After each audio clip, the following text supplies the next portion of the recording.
حرام وہ ہیں جو اللہ اور اس کے رسول صلی اللہ علیہ وسلم نے منع کی۔ اس کے بعد کہا کہ اگرچہ حرام چیزیں ہیں لیکن فمن اضطر غیر باغ ولا عاد فلا اثم علیہ، جو شخص بغاوت کی نیت سے، یعنی اللہ تعالیٰ کے احکامات کی بغاوت کی نیت سے یا حدود سے بڑھ جانے کی نیت سے کوئی جرم نہ کرے، اپنی ضرورت کے پورا کرنے کے لیے اگر کرے تو وہ اس کے لیے کوئی گناہ نہیں ہے، اس کے اوپر فلا اثم علیہ کی کیفیت آتی ہے۔ اب عوام کو اگر دیکھا جائے تو یہ دیکھ لیجئے کہ عوام چوری کرتے ہیں، عام لوگوں کی بات کرتا ہوں میں، اور اگر وہ اپنی بنیادی ضرورت کے لیے کرتے ہیں، یعنی ان کو اس کی ضرورت ہے، وہ بھوکے ہیں، تو فلا اثم علیہ۔ اگر وہ ڈاکہ ڈالتے ہیں اور وہ بنیادی ضرورت کے لیے ڈاکہ ڈالتے ہیں تو فلا اثم علیہ۔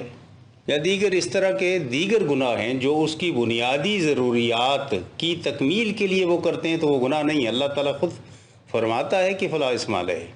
جس کے پاس چھت نہیں ہے، جس کے پاس کپڑا نہیں ہے، جس کے پاس بچوں کی دوا دارو کے لیے پیسے نہیں ہیں، جس کے پاس اپنے بچوں کی تعلیم و تربیت کے لیے کوئی اس کی جو ریسورسز ہیں وہ نہیں ہیں، کھانے پینے کی اشیاء نہیں ہیں، وہ شخص اگر ان اشیاء کی حصول یابی کے لیے غلط راستہ بھی استعمال کرتا ہے تو اللہ کہتے ہیں فلا اثم علیہ۔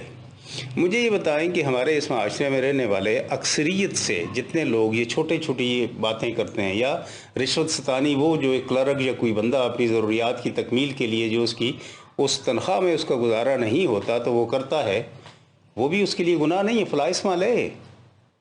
اس کے علاوہ کس قسم کے گناہ بڑے کرتے ہیں؟ یعنی گناہ کی حد کہاں سے شروع ہوتی ہے؟ آپ کے پاس وافر مقدار میں کھانے پینے کے لیے چیزیں موجود ہیں لیکن آپ اس میں مزید اضافہ اس لیے کرتے ہیں کہ میرے آئندہ آنے والی نسلوں کے لیے بھی پروٹیکشن ہو جائے۔ آپ کے پاس اگر کپڑے وغیرہ پہننے کے لیے مال و دولت اور اسباب جتنے مہیا ہیں آپ کو، لیکن ان میں اضافہ اتنا زیادہ کرنا چاہتے ہیں آپ کہ میری آئندہ آنے والی نسلیں بھی اپنی فراحت کی زندگی گزاریں، یہ گناہ ہے اور یہ فلا اثم علیہ کی حدود سے آگے کی بات ہے۔ اس کے لیے بالکل ممانعت ہے اور یہ گناہ ہے۔ وہ غریب کا اپنے لیے ایک جوڑا کپڑے اگر اس کے پاس نہیں ہے، وہ چوری کرتا ہے اس کے حصول کے لیے، تو وہ گناہ نہیں ہے اس کے لیے، اس لیے کہ وہ فلا اثم علیہ میں آتا ہے، یہ نہیں آتا۔ اور یہ کون لوگ کرتے ہیں؟ جو پہلے سے ہی مالدار ہوتے ہیں۔ یہ کون لوگ کرتے ہیں؟ جو پہلے سے ہی مراعات یافتہ ہوتے ہیں۔ یہ کون لوگ کرتے ہیں؟ جو اس وقت حکمرانی یا حکم چلا رہے ہوتے ہیں، جن کی زمینیں اور جائیداد سینکڑوں ایکڑوں پہ محیط ہوتی ہیں، اس کو ہزاروں اور لاکھوں میں تبدیل کرتے ہیں اور دوسروں کے حقوق غصب کر کے کرتے ہیں۔ اس کے علاوہ وہ لوگ اپنی ذاتی مراعات میں اتنا اضافہ ذاتی طور پر کرتے ہیں، چور بازاریاں کرتے ہیں، وہاں پر منی لانڈرنگ کرتے ہیں، وہ سمگلنگ کرتے ہیں بڑے بڑے لوگ، اور ان کو اعلی کار کے طور پر چھوٹے لوگوں کو استعمال کرتے ہیں۔ وہ چھوٹے لوگ اپنی ذاتی بنیادی ضروریات کے لیے ان کے نرغے میں آئے ہوتے ہیں، ان کے لیے گناہ نہیں ہے کسی قسم کا، ان بڑوں کے لیے ہے۔ ہاں اگر ان کی جو نیچے والے لوگ ہیں ان کی اگر بنیادی ضرورتیں پوری ہو رہی ہیں اور تب کرتے ہیں تو یہ گناہ گار ہیں، ورنہ نہیں تو اپنی بنیادی ضرورتوں کے لیے کرنے والے گناہ گار نہیں ہیں۔ اللہ تعالیٰ کے حکم کے مطابق فلا اثم علیہ۔ دیگر بہت سارے اور بھی اس میں کہا جا سکتا ہے کہ ان کو دیگر کام کرنے چاہیے، وہ نہیں کرتے۔ ہمارے معاشرے میں ان بڑے بڑے لوگوں نے جو اللہ رحم کرے اپنے ذاتی پیٹ بھرنے کے لیے جو لوٹ مار کرتے ہیں، انہوں نے ان عام لوگوں کے لیے کسی قسم کی کوئی فیلڈ باقی چھوڑی نہیں ہے جس میں یہ لوگ رہ کر اپنے لیے اپنی زندگی کی ضروریات کو پوری کر سکیں۔ اب یہ بات کہہ دینا کہ سیلاب آیا ہے تو اس کی وجہ صرف یہ ہے کہ لوگ خود گناہ گار ہیں، ان کو اپنے گناہوں کی تلافی کے لیے اللہ سے استغفار کرنا چاہیے، وہ ان کا ذاتی معاملہ ہے۔ کیا تم لوگ جو لوٹ مار کرتے ہو، تم لوگ جو تباہ کاریاں کرتے ہو، تم لوگ جو سمگلنگ کرتے ہو، تم لوگ جو منی لانڈرنگ کرتے ہو، تم لوگ جو دنوں میں اپنے محلات کھڑے کرتے ہو، تم لوگ جو اپنے بینک بیلنس میں گھنٹوں کے حساب سے ڈبل اضافے کرتے چلے جاتے ہو، کیا تم یہ صحیح کرتے ہو؟ کبھی تم نے خود سوچا ہے؟ نبی پاک صلی اللہ علیہ وسلم نے واضح طور پر کہہ دیا کہ الناس علی دین ملوکہ، جس طرح کے حکمران ہوں گے، حکمران جس طرح کے ہوں گے، عوام اسی طرح کی ہوتی چلی جائے گی۔ حکمران چور ہیں تو عوام میں چوری سرایت کرتی چلی جائے گی، لٹیرے ہیں تو لوٹ مار سرایت کرتی چلی جائے گی، باغی ہیں تو بغاوت سرایت کرتی چلی جائے گی۔ اگر وہ سارے اس طرح کے ہیں، بدکار ہیں تو بدکاری سے اس لیے کہ وہ خود کرتے ہیں، عوام کو کہاں سے روکیں گے؟ اس لیے جب تک حکمران درست نہیں ہوتے اس وقت تک عوام درست نہیں ہو سکتی، اور عوام کو اپنی درستگی کے لیے اگر پورے وسائل دستیاب ہیں اور پھر بھی وہ ان وسائل سے بڑھ کر پھر وہ کام کرتی ہے جن کو اللہ تعالیٰ نے منع کیا، تو وہ گناہگار ہے، اپنے گناہوں کی تلافی کرنی چاہیے۔ رہا دوسرا نقطہ نظر اس میں، جس طرح کہ کہا گیا جاتا ہے کہ انڈیا نے پانی چھوڑا یا فلاں نے پانی چھوڑا، اب دیکھیے ہر شخص اپنی حفاظت کرتا ہے، طوفان آتا ہے تو لوگ اپنی حفاظت کرتے ہیں۔ ہمارے ہاں دیکھا جائے تو ہمارے ملک کے رہنے والے ان تمام کارپردازوں نے اب تک کس قسم کی اپنی حفاظت کی؟ ذرا بھی نہیں کی۔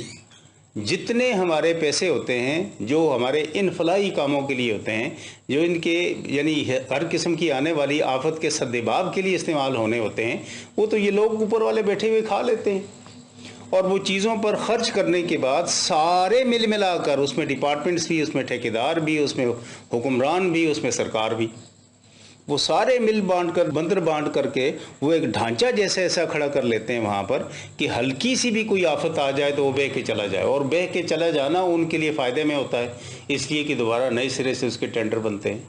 یہی سب سے بڑی بد کرداری ہے ہمارے ہاں جو ہمارے اس معاشرے میں چل رہی ہے، جس کی وجہ سے ہم لوگ اپنے طور پر ترقی نہیں کر سکتے۔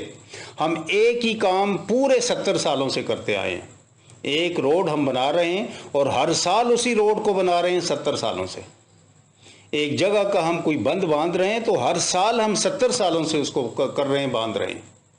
ایک جگہ پہ ہم اپنے لیے کسی قسم کی سہولت، کسی قسم کی بھی پانی کی یا کسی کی سہولت ہم دے رہے ہیں تو ہر فریکوینٹ انٹرول کے بعد اسی کو دوبارہ کرتے چلے جا رہے ہیں۔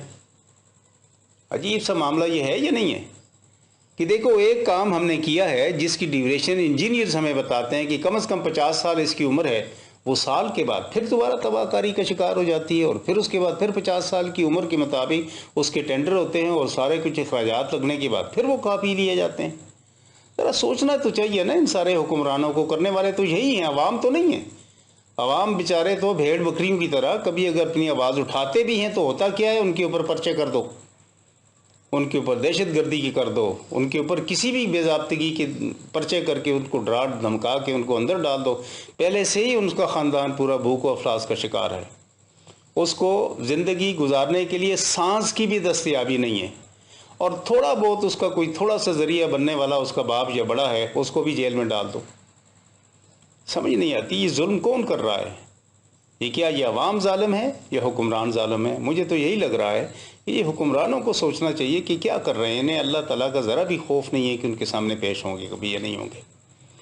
جہاں تک انڈیا کی بات کی جاتی ہے تو ہر شخص، ہر ملک، ہر ریاست کا سربراہ اپنے عوام کی محافظت کا ذمہ اس کے ذمہ ہے اور وہ اٹھاتا ہے، اور اگر اپنے عوام کو وہ حفاظت کرنے کے لیے اس پانی کو آپ کی طرف موڑتا ہے تو اس میں وہ گناہگار تو نہ ہوا؟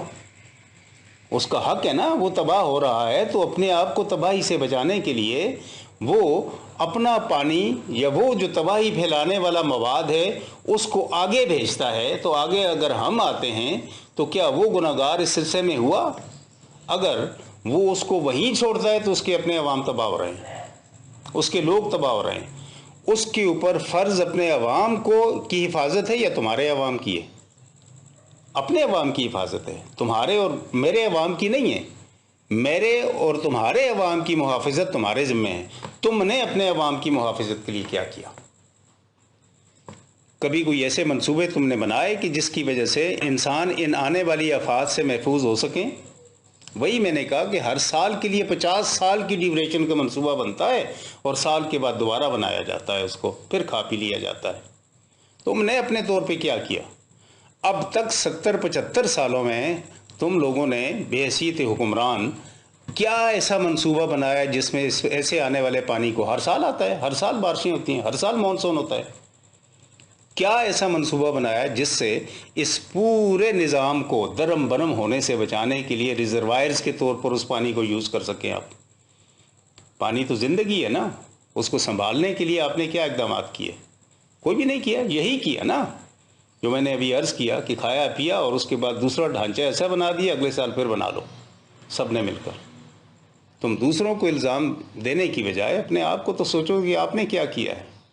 اور پھر بندر بانٹ ہوتی ہے ہمارے ہاں اس تمام بجٹ کی ایسے ایسے انداز میں کہ انسان حیران رہ جاتا ہے، اور پھر ایڈورٹیزمنٹ ایسے ایسے ہوتی ہے کہ جس طرح ہم لوگ دنیا کی سب سے زیادہ ڈیولپڈ مخلوق ہیں، اور ذرا سا کوئی بھونچال آتا ہے، ذرا سا کوئی آسمان سے پانی کا قطرہ گرتا ہے اور وہ تسلسل کے ساتھ گر کر اس کے بعد سیلابی شکل اختیار کرتا ہے، تو ہمارے سارے جتنے بھی وہ بنائے ہوئے اسٹرکچر ہوتے ہیں، خوبصورت رنگ کاریاں کی ہوئی، وہ سارے نکھر کر سامنے آ جاتے ہیں، اور چہرے کا میک اپ اتر کے ہمارا ڈھانچہ نظر آنا شروع ہو جاتا ہے کہ ہم ہیں کیا ہیں۔ اللہ اپنے کرم میں رکھے، ہمیں اپنے آپ کو سمجھنا چاہیے اور اپنے عوام کی خود حفاظت کرنی چاہیے، اور اللہ رحم کرے عوام ہی کو الزام دینے کی بجائے اپنی کارکردگی کی طرف نظر دوڑانی چاہیے۔